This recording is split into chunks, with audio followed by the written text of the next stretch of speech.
ఆసరా పింఛన్లకు సంబంధించిన 2500 మరియు మహిళలకు సంబంధించిన 2500 మరియు వికలాంగులకు మరియు ఇతర వివిధ రకాల పింఛన్దారులకు లబ్ధిదారులకు ముఖ్యమైన శుభవార్త అనేది సీఎం రేవంత్ రెడ్డి గారు తీసుకురావడం అయితే జరిగింది. సో అదేంటనేది పూర్తి అప్డేట్ వివరాలు అయితే తెలుసుకుందాం.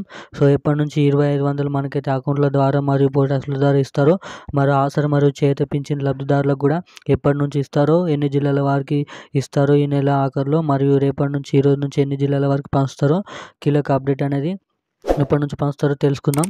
సో దానికంటే ముందు మన ఛానల్ ఎవరైనా మొదటిసారిగా చూసినవారంటే ఖచ్చితంగా అయితే సబ్స్క్రైబ్ చేసుకొని పక్కన ఉన్న బెల్ ఐకాన్ కూడా ఆన్లో పెట్టుకోండి.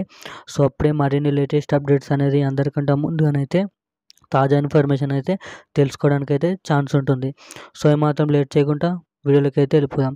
సో తెలంగాణ మహిళలకు సంబంధించిన ఫ్రీ బస్సు సౌకర్యం మరియు ఇన్ని మనకైతే పథకాలు విడుదల చేసినప్పటికీ మహిళలకు సంబంధించిన ఇంటింటికి 2500 కూడా పంపుతున్నామని అయితే చెప్పడం అయితే జరిగింది. సో అదేంటంటే మనకైతే ఇప్పటిదాకా డేటా ఎంట్రీ అయితే పూర్తి చేయడం అయితే జరిగింది. మనకైతే అప్లికేషన్ల ప్రకారం అయితే అన్ని అప్లికేషన్లు అయితే తీర్చిదిద్దడం అయితే జరిగింది.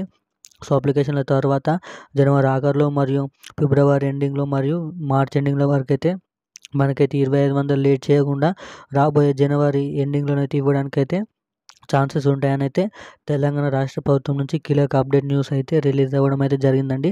సో ఎవరైతే కొత్త 2500 మరియు 6000 పింఛన్ తీసుకోబోతున్నారో వారికి జనవరి ఎండింగ్లో ఇవ్వచ్చు అని అయితే ఇప్పుడున్న అప్డేట్ అయితే ఇవ్వడం అయితే జరిగిందండి. సో ఇప్పుడున్న అప్డేట్ అయితే మరిన్ని అప్డేట్స్ కోసం సబ్స్క్రైబ్ అయితే చేయండి. Thank you guys.